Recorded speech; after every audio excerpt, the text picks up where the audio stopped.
As Les Brown says, other people's opinion of you does not have to become your reality. The truth is, all of us, we get to decide who we are. There's no objective truth that you're going to find or uncover. You're simply the collection of the things that you believe to be true about yourself. And once you begin to form that opinion of who you are, you'll act in accordance with that belief.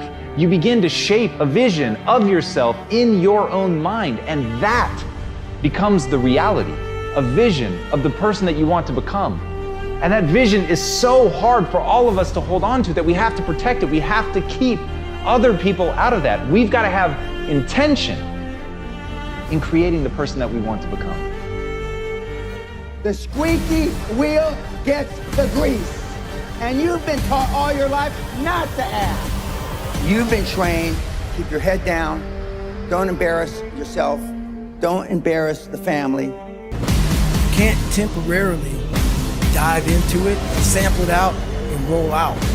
This is something, man, that you have to acquire as a part of your everyday grind. And the moment that we understand that, and every day we wake up, we understand that life is a blessing and life is a gift. And if you were to check out today, how would you want to be remembered? It's bigger than you. And the problem with the world today, people get involved with things, and if they don't like a certain person, if they don't like the process, if it's not what they thought it was, they quit. And what they don't understand about quitting becomes a habit. It's about, can you take pride in what you do as an individual, and every night when you look in the mirror, knowing that you gave everything you had to it. That is why I tell you the process is more important than the product. Impose your will on it. Life is just doing what life does. It's not a demonic attack. It's not spiritual warfare. Life is just doing what life does. It gives and it takes. It makes you laugh. It makes you cry. It has moments of victory and it has moments of defeat. Because it gives us a realistic view of people who were good and bad, who were strong and weak, who were right and wrong, who were victorious and victimized. It helps us to assess our own life, that your life is not going to be a straight line.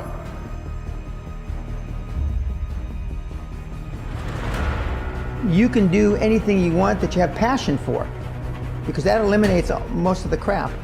Because most people don't follow their dream. You know, like they say in The Sound of Music, you can't have a dream come true unless you have a dream. Practice within when you're without. Practice being successful. So it's all possible.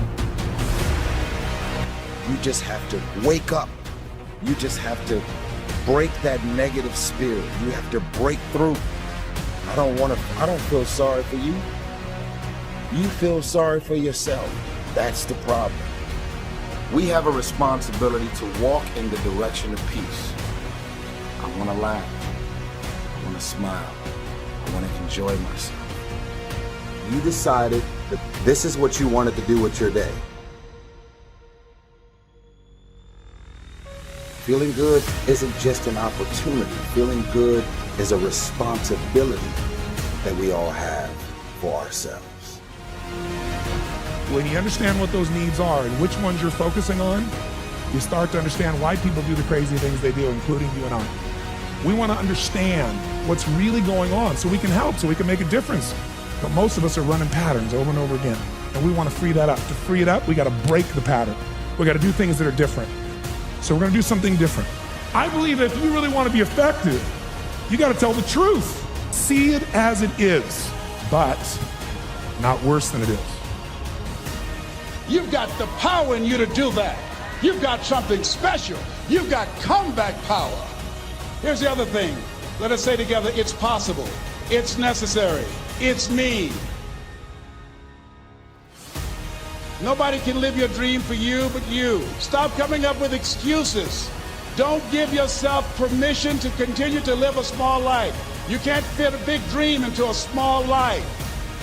Give yourself permission to go for it, to test yourself, to challenge yourself, to live full. I like the saying, always strive to get on top in life because it's the bottom that's overcrowded.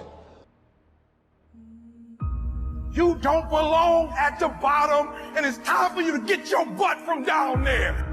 Listen to me, unless you number one in your industry, you shouldn't be chilling. And if you number one in your industry, you got enough common sense to know you better not be chilling. Every single day of my life, I feel like giving 100%. Every single day. I don't know, but I don't have days where I don't feel like it. Why? Because I'm counting on me.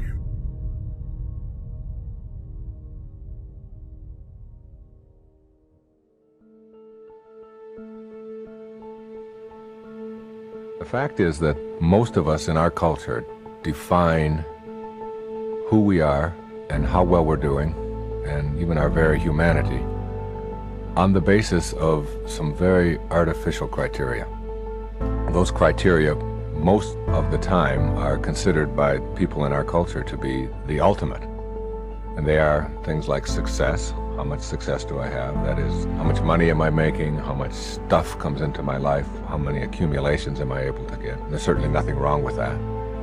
But as a criteria for your very humanity, it's a very low point. It's a very shallow place to determine whether or not you're living the kind of life that you're capable of living. The greatest resistance comes when you are near the greatest opportunity. Now, in order to get the greatest opportunity, you got to fight the greatest resistance. What are you going to fight it with? You're going to fight it with the greatest focus. Some things are too much for you. Don't let your ego drive you out of focus. Sometimes ego won't let you let things go, won't let people go. There are some people that you're just not helping them. You said everything, you did everything. It didn't work. You're fooling yourself. You can't do nothing else. You gave everything you had. You did everything. You said, that's it. That person's love costs too much. You can't afford it. You don't have it. You can't do it.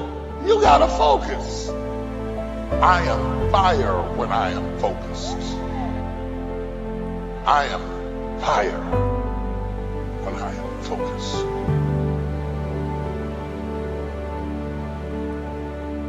Every day I'm prepared for what's ahead of me. There's no elevator. If you watch me so that it makes you want to be a better man, want to be a better woman. I'm a trainer. I'm a transformational coach. I teach you how to turn the unbelievable into your reality. That's what I do. We're going to grind. First thing I'm going to do is say, look, get your deodorant out, put your tennis shoes on. We're going to squat, we're going to lunge, we're going to run. But on the other side of this, you will see a life that's barely recognizable.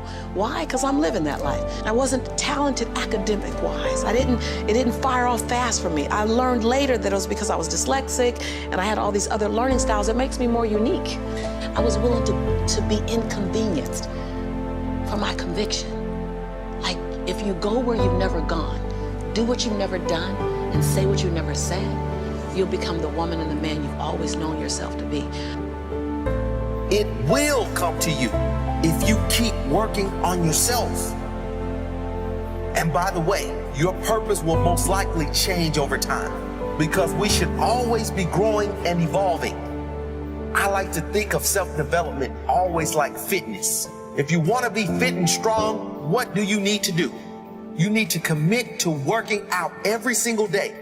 Otherwise, you cannot grow stronger. If you stop working out, what happens? You become weaker.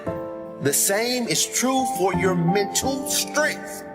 The more you read, the more you learn. The more you learn from the truly successful, the stronger your mind will become.